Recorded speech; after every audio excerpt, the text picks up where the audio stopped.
ان سے پوچھو کہ سب سے بڑھ کر قرین انصاف کس کی شہادت ہے؟ کہہ دو کہ اللہ ہی مجھ میں اور تم میں گواہ ہے، اور یہ قرآن مجھ پر اس لیے اتارا گیا ہے کہ اس کے ذریعے سے تم کو اور جس شخص تک وہ پہنچ سکے آگاہ کر دوں۔ کیا تم لوگ اس بات کی شہادت دیتے ہو کہ اللہ کے ساتھ اور بھی معبود ہیں؟ اے پیغمبر کہہ دو کہ میں تو ایسی شہادت نہیں دیتا۔ کہہ دو کہ صرف وہی ایک معبود ہے، اور جن کو تم لوگ شریک بناتے ہو میں ان سے بیزار ہوں۔ جن لوگوں کو ہم نے کتاب دی ہے وہ ان کو یعنی ہمارے پیغمبر کو اس طرح پہچانتے ہیں جس طرح اپنے بیٹوں کو پہچانا کرتے ہیں۔ جنہوں نے اپنے آپ کو نقصان میں ڈال رکھا ہے وہ ایمان نہیں لاتے۔ اور اس شخص سے زیادہ کون ظالم ہے جس نے اللہ پر جھوٹ باندھا یا اس کی آیتوں کو جھٹلایا؟ کچھ شک نہیں کہ ظالم لوگ کامیاب نہیں ہوں گے۔ اور جس دن ہم سب لوگوں کو جمع کریں گے پھر مشرکوں سے پوچھیں گے کہ آج وہ تمہارے شریک کہاں ہیں جن کا تمہیں دعویٰ تھا، تو ان سے کچھ عذر نہ بن پڑے گا اور بجز اس کے کچھ چارہ نہ ہوگا کہ کہیں اللہ کی قسم جو ہمارا پروردگار ہے ہم شریک نہیں بناتے تھے۔ دیکھو انہوں نے اپنے اوپر کیسا جھوٹ بولا، اور جو کچھ یہ افترا کیا کرتے تھے سب ان سے جاتا رہا۔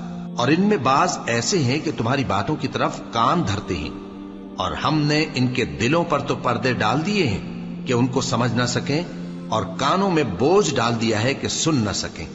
اور اگر یہ تمام نشانیاں بھی دیکھ لیں تب بھی ان پر ایمان نہ لائیں۔ یہاں تک کہ جب تمہارے پاس تم سے بحث کرنے کو آتے ہیں تو جو کافر ہیں کہتے ہیں یہ قرآن اور کچھ بھی نہیں، صرف پہلے لوگوں کی کہانیاں ہیں۔ وہ اس سے اوروں کو بھی روکتے ہیں اور خود بھی پرے رہتے ہیں، مگر ان باتوں سے اپنے آپ ہی کو ہلاک کرتے ہیں اور اس بات سے بے خبر ہیں۔ کاش تم ان کو اس وقت دیکھو جب یہ دوزخ کے کنارے کھڑے کیے جائیں گے اور کہیں گے کہ اے کاش ہم پھر دنیا میں لوٹا دیے جائیں تاکہ اپنے پروردگار کی آیتوں کی تکذیب نہ کریں اور مومن ہو جائیں۔ ہاں یہ جو کچھ پہلے چھپایا کرتے تھے آج ان پر ظاہر ہو گیا ہے، اور اگر یہ دنیا میں لوٹائے بھی جائیں تو جن کاموں سے ان کو منع کیا گیا تھا وہی پھر کرنے لگے۔ کچھ شک نہیں کہ یہ جھوٹے ہیں، اور کہتے ہیں کہ ہماری جو دنیا کی زندگی ہے بس یہی زندگی ہے، اور ہم مرنے کے بعد پھر زندہ نہیں کیے جائیں گے۔ اور کاش تم ان کو اس وقت دیکھو جب یہ اپنے پروردگار کے سامنے کھڑے کیے جائیں گے، وہ فرمائے گا کیا یہ دوبارہ زندہ ہونا برحق نہیں؟ تو کہیں گے کیوں نہیں، ہمارے پروردگار کی قسم بالکل برحق ہے۔ اللہ فرمائے گا اب کفر کے بدلے جو دنیا میں کرتے تھے عذاب کے مزے چکھو۔ جن لوگوں نے اللہ کے روبرو حاضر ہونے کو جھوٹ سمجھا وہ گھاٹے میں آ گئے، یہاں تک کہ جب ان پر قیامت ناگہاں آ موجود ہوگی تو بول اٹھیں گے کہ ہائے اس کوتاہی پر افسوس ہے جو ہم نے قیامت کے بارے میں کی، اور وہ اپنے اعمال کے بوجھ اپنی پیٹھوں پر اٹھائے ہوئے ہوں گے۔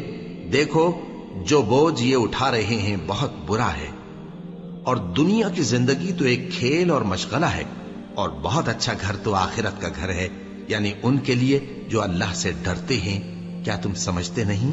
ہم کو معلوم ہے اے نبی کہ ان کافروں کی باتیں تمہیں رنج پہنچاتی ہیں، مگر یہ تمہاری تکذیب نہیں کرتے بلکہ ظالم اللہ کی آیتوں سے انکار کرتے ہیں۔ اور تم سے پہلے بھی پیغمبر جھٹلائے جاتے رہے تو وہ تکذیب اور ایذا پر صبر کرتے رہے، یہاں تک کہ ان کے پاس ہماری مدد پہنچتی رہی، اور اللہ کی باتوں کو کوئی بھی بدلنے والا نہیں۔ اور تم کو پیغمبروں کے احوال کی خبریں پہنچ چکی ہیں تو تم بھی صبر سے کام لو۔